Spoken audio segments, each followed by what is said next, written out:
Vamos a ver en esta tarde, por un breve espacio, un tema yo creo que de alguna manera muchos de nosotros aún fuera del cristianismo tal vez lo llegamos a hacer, pero lógicamente tal vez sin un conocimiento de causa.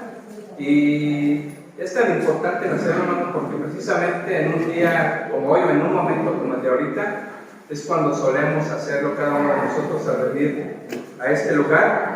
Y para ello voy a pedirles que abramos nuestras Biblias ahí en el Evangelio de Juan, en el capítulo 17. Y muchas veces cuando hablamos ya acerca del capítulo, muchas veces llega a nuestra mente el poder decir, seguramente se va a hablar de esto, así como cuando hablamos de Mateo 5, muchas veces nos adelantamos y decimos, es muy probable que hablemos de las bienaventuranzas. ¿Sí? Entonces es un pasaje muy conocido por todos nosotros.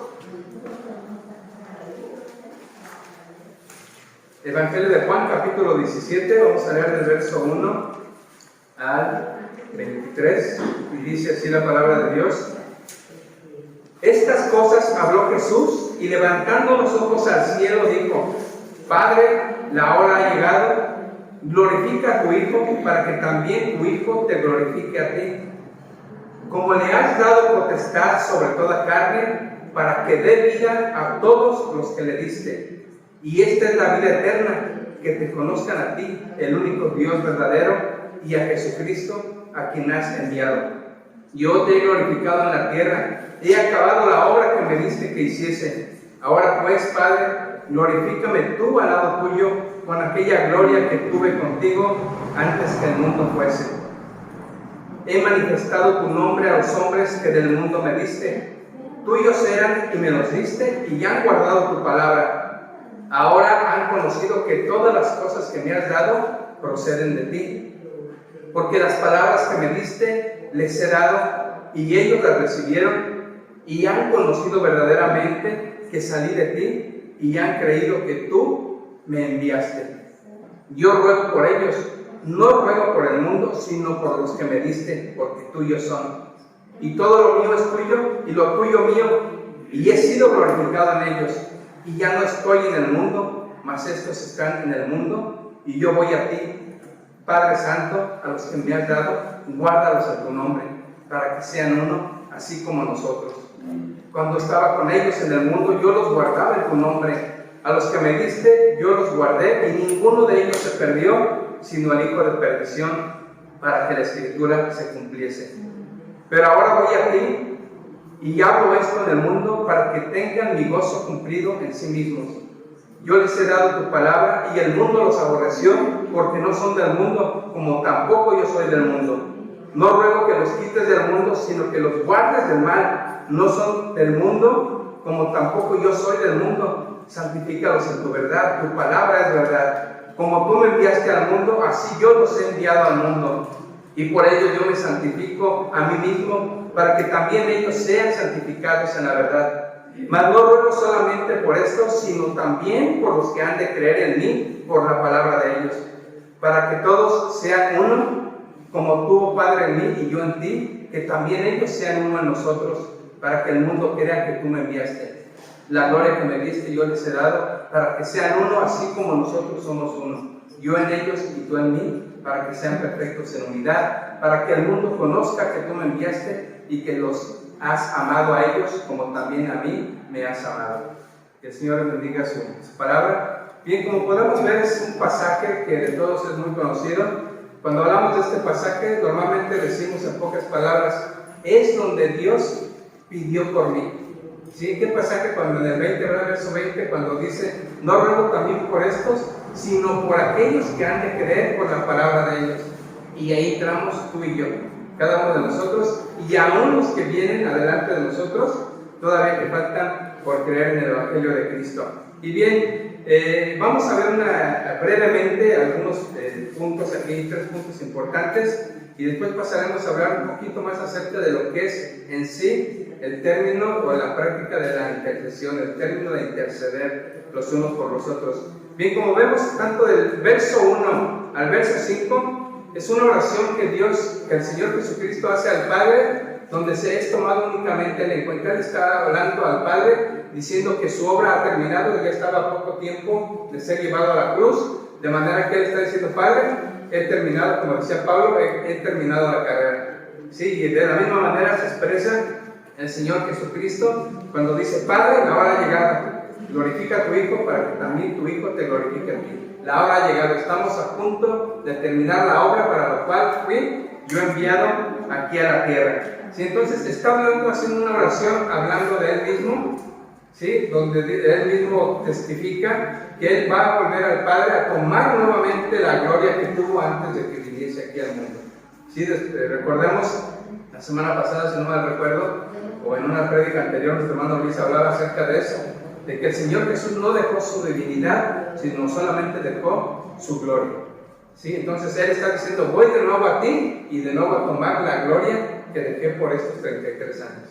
¿Sí? Entonces, es lo que habla el Señor Jesucristo en esta oración. Y del verso 6 al 19, el Señor Jesús se enfoca a hacer una oración intercediendo, pidiendo, rogando por sus discípulos, ¿sí? Por sus apóstoles y los discípulos que habían creído en esa generación donde el Señor Jesucristo estuvo en la tierra. ¿Y por qué pedía por ellos? Porque sabía muy bien que se venían tiempos difíciles. El Señor Jesucristo estaba a punto de partir y sus discípulos, sus apóstoles, iban a iniciar esa obra que les fue comisionada. Y vemos ahí en Mateo 28 específicamente lo que iban a hacer. Iban a predicar el Evangelio a toda criatura, pero no iba a ser sencillo. Sí, iban a venir persecuciones sobre cada uno de ellos. Es así como entendemos el por qué el Señor Jesucristo ora al Padre por ellos, pidiendo protección, pidiendo valentía, valor para cada uno de ellos, porque sí iban a venir tiempos difíciles para ellos, persecución. Y bueno, la misma historia nos narra que cada uno de estos apóstoles perecieron, murieron también por causa del Evangelio. ¿Sí? De una manera, muchos de ellos, o algunos de ellos, de una manera torturados, de una manera que nosotros tal vez nunca hubiésemos deseado, y que parece ser, así como estamos en el mundo de hoy, parece ser que no nos va a tocar una muerte de ese tipo. De alguna manera es una bendición de Dios, que tenemos esa libertad que Dios permite por causa aún de los gobiernos que tenemos en nuestro país, que aunque muchas veces no estamos de acuerdo, pero de alguna manera no encontramos oposición. ¿Sí? Entonces somos bienaventurados al no tener una persecución, una vida como la llevaron los seguidores de la generación de Jesús. Y bien, entonces vemos estos primeros 5 versos hablando de Jesús, orando al Padre por él, y después del verso 6 al 19 hace mención del cuidado de sus discípulos, del cuidado de sus apóstoles, y pasamos así al verso 20. Del verso 20 en adelante es donde entra el otro bloque por los cuales el Señor Jesucristo está orando. Y inicia así el verso 20: mas no ruego solamente por esto, sino también por los que han de creer en mí por la palabra de ellos. Y entonces ahí entramos en ese paquete, tú, yo y los que vienen después de nosotros. ¿Sí? Y aquí viene algo muy importante. Tal vez si se profundiza un poquito más teológicamente, vamos a encontrar en una profundidad en el sentido de lo que el Señor Jesús desea de cada uno de nosotros, y entre ellos está un punto muy importante que dice: para que sean uno, así como tú y yo somos uno. ¿Sí? Y aquí está hablando directamente al Padre, pero sabemos que va implícita lo que es la Trinidad. Así como el Padre, Hijo y Espíritu Santo son uno en sí mismos, ¿sí? Así también el Señor quiere que cada uno de nosotros tengamos un mismo sentir, ¿sí? Que seamos unidos en la fe que profesamos en Cristo Jesús. Y bien, entonces estos son a grandes rasgos algunos de los conceptos que el Señor Jesucristo realiza en esta conocida oración. Pero algo de lo que debemos nosotros darnos cuenta, hermanos, es acerca de lo que es la intercesión. ¿Sí? Dice, bueno, un término, un significado de la palabra intercesión en uno de los diccionarios, concretamente en el diccionario de la Real Academia Española, que es el que normalmente hemos siempre usado. Define la palabra interceder como el acto de rogar por otro para alcanzarle una gracia o librarle de un mal. Y aplicando esta definición, yo creo que a nosotros nos encaja perfectamente en lo que es el cristianismo, Y en la Biblia encontramos algunas maneras en las que se llevó a cabo este acto de interceder. ¿Sí? Y ahorita es importante que pongamos atención. ¿Por qué razón? Porque cuando nosotros militábamos en la religión popular, nosotros utilizábamos este concepto de interceder. Claro que intercedíamos, pero bajo ignorancia lo hacíamos de una manera inadecuada. Así que vamos a ver algunos puntos, algunos pasajes que se encuentran en el Antiguo Testamento, personajes de Dios que llevaban este acto de la intercesión. Y vemos, por ejemplo, ahí en Génesis 18:23. Vamos rápidamente ahí a Carlos.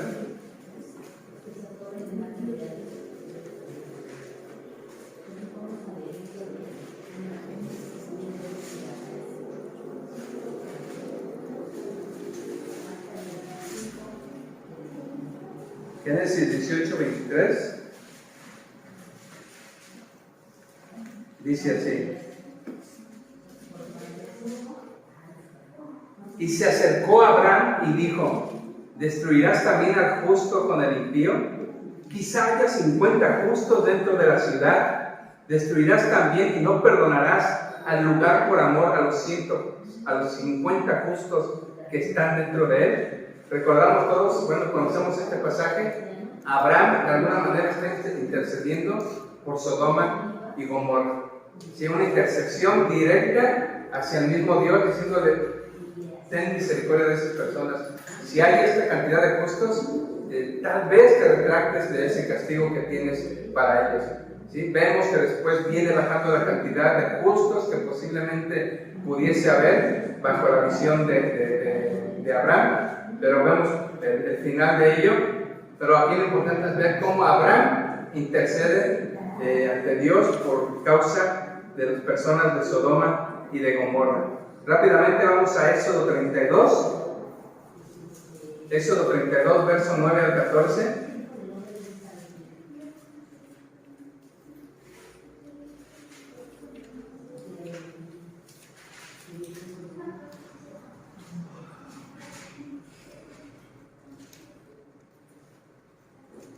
Dice así: dijo más Jehová a Moisés: yo he visto a este pueblo, que por cierto es pueblo de dura cerviz. Ahora pues déjame que se encienda mi ira en ellos y los consuma, y de ti yo haré una nación grande. Entonces Moisés oró en presencia de Jehová su Dios y dijo: oh Jehová, ¿por qué se encenderá tu furor contra tu pueblo, que tú sacaste de la tierra de Egipto con gran poder y con mano fuerte? ¿Por qué han de hablar los egipcios diciendo: para mal los sacó, para matarlos en los montes y para raerlos de sobre la faz de la tierra? Vuélvete del ardor de tu ira y arrepiéntete de este mal contra tu pueblo. Acuérdate de Abraham, de Isaac y de Israel, tus siervos, a los cuales has jurado por ti mismo y les has dicho: yo multiplicaré vuestra descendencia como las estrellas del cielo, y daré a vuestra descendencia toda esta tierra de que he hablado, y la tomarán por heredad para siempre. Vemos en esta ocasión a Moisés intercediendo para que el Señor no destruyese al resto del pueblo israelita. ¿Sí? Entonces, nuevamente, un hombre de Dios hablando directamente con él. Aquí es importante que notemos que no hay la intercesión que nosotros notamos en el Nuevo Testamento, que es intercediendo el Señor Jesucristo por cada uno de nosotros. Entonces, hombres de Dios hablando directamente con él. Y ahora, en tercer lugar, también del Antiguo Testamento, vemos ahí una cita de Levítico 16:15.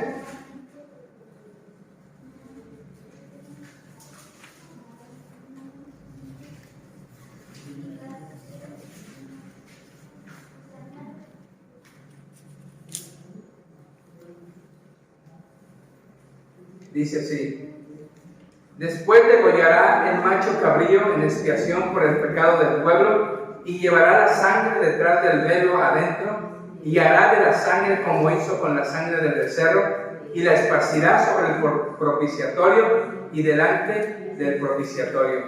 Bien, vemos una acción intercesora del sacerdote. Sabemos que el sacerdote, cuando llevaba a cabo, presentaba los sacrificios delante de Dios, lo hacía en lugar de.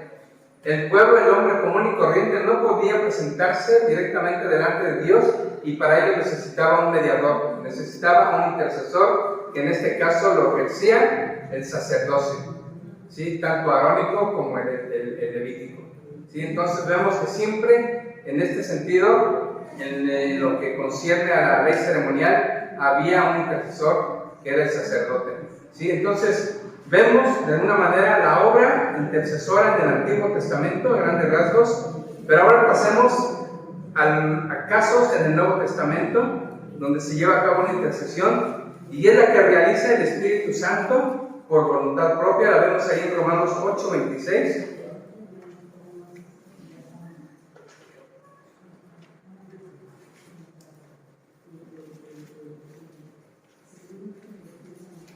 Romanos 8:26.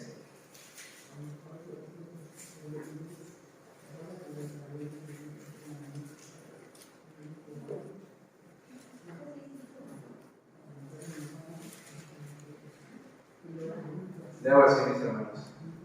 Y de igual manera, el Espíritu nos ayuda en nuestra debilidad, pues ¿qué hemos de pedir como conviene? No lo sabemos, pero el Espíritu mismo intercede por nosotros con gemidos indecibles. Una acción que muchos de nosotros tal vez no nos damos cuenta de ello, tal vez puede sonar de alguna manera misteriosa, decir, bueno, ¿en qué momento lo hace? Sí, tal vez yo más bien ni cuenta me estoy dando, pero sé que en el área espiritual se está librando, a veces decimos que se está librando una batalla, pero se está librando una actividad espiritual en la cual el Espíritu Santo de Dios está intercediendo por nosotros. ¿Sí? Es una intercesión que no sale incluso de nosotros mismos, sino del mismo Espíritu Santo de Dios.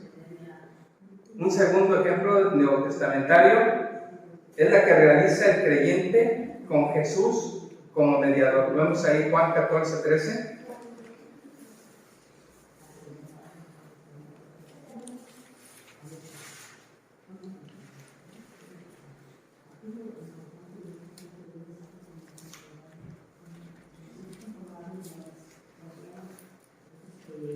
Lo leo. Y todo lo que pidieres al Padre en mi nombre, lo haré para que el Padre sea glorificado en el Hijo. Y es aquí donde entendemos y conocemos la manera en la cual nosotros oramos. ¿Sí? Dice, todo lo que pidieres al Padre en mi nombre.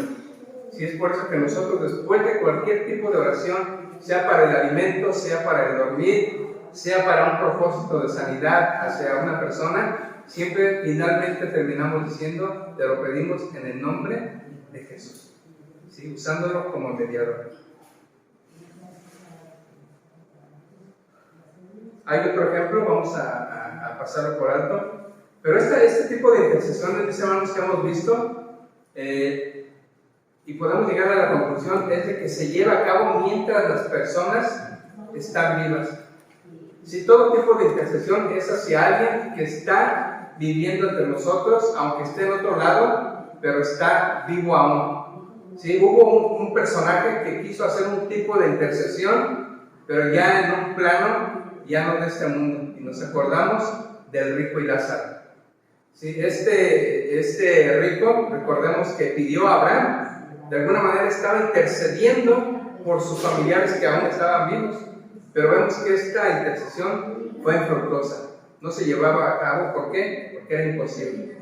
¿Sí? El Señor Jesús, bueno, en la palabra de Dios ahí en el libro de la carta a los Hebreos, nos dice que está establecido para los hombres que mueran una sola vez y después de esto el juicio, es decir, después de que la persona da su último respiro aquí en la tierra, se acabó todo tipo de oportunidades. ¿Sí? Y es precisamente en ese renglón donde nosotros errábamos en este sentido de llevar a cabo la intercesión. ¿Sí? Y más explícitamente y específicamente lo realizamos cuando una persona ya está atendida. ¿Sí? Ese tipo de rezos que se realizan en un funeral siempre es pidiendo, intercediendo por la persona que yace ahí, sin vida. Pero recordemos que en cuanto esa persona dejó de respirar, inmediatamente ya estuvo presente, ya listo para ser juzgados. Ya no hay oportunidad alguna.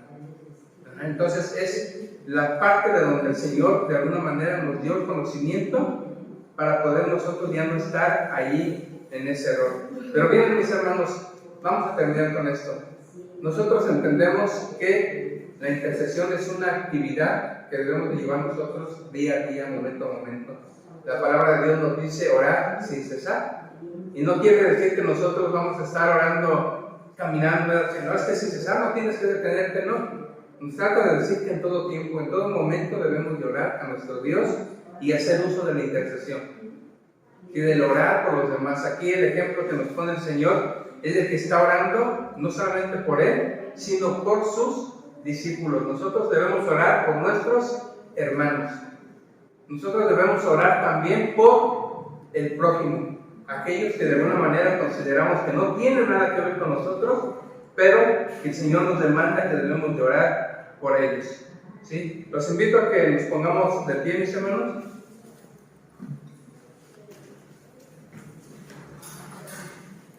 Vamos a terminar esta reflexión, ¿sí? Donde la palabra de Dios nos invita a que oremos. Ahí en la carta a Timoteo dice orar y rogar por todos los hombres, ¿sí? Porque el Señor no quiere que se pierdan.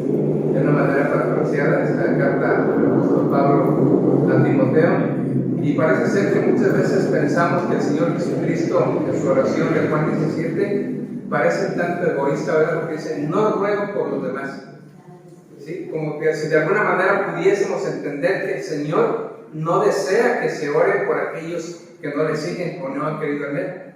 Si esta oración, recordemos que es exclusivamente porque se iba a llevar un momento importantísimo, que era el que iba a comisionar a sus discípulos para emprender esa labor de predicar el Evangelio. Entonces era una oración muy específica donde tenían que ver solamente tanto él como sus discípulos, pero de ninguna manera debemos de entenderlo de que se nos está privando del querer orar por los demás, por aquellos que no tienen la fe que nosotros profesamos. Así que estamos invitados a ello, mis hermanos, y precisamente un momento como el de hoy, este espacio de tiempo de los miércoles, es el momento apropiado para pedir por nuestras familias que no conocen al Señor, nuestros familiares, nuestros compañeros de trabajo, de estudio, de vecindario, para que el Señor mueva las cosas y nos guíe a nosotros, porque no debemos esperar que sea el Señor mismo quien baje o que mande a un ángel a que lleve a cabo esta comisión, cuando es una labor que se nos ha encomendado enteramente a cada uno de nosotros, a ti y a mí. Vamos a orar. Señor Dios, Padre que estás en los cielos, oramos a ti en esta noche, mi Dios, rogándote que pongas en nuestros corazones este deseo, mi Dios, de interceder por nuestros hermanos, por sus necesidades, de no ser egoístas, mi Dios, de rogar siempre por nosotros, por mi problema, por mi necesidad, por mi enfermedad, sino que también, mi Dios, no deje de hacerlo, sino que también tenga en mente, mi Dios, a un prójimo, mi Dios, a nuestros seres queridos, a nuestras amistades, mi Dios, aún aquellas personas que consideramos enemigos nuestros, mi Dios, que estén en nuestra mente, en nuestro corazón, para poder orar por ellos, mi Dios, que tengamos amor por ellos, mi Dios. En el nombre de Jesús rogamos para que pongas este sentir en cada uno de nosotros, y así como Cornelio, mi Dios, no esperemos la oportunidad de estar en un lugar como este, mi Dios, sino ahí como Cornelio, en su casa, mi Dios, llegado el momento apropiado para elevar a ti nuestra oración, nuestro ruego, nuestra súplica, Señor, intercediendo por los demás. Gracias, mi Dios, por todo, en el nombre de Jesús. Amén.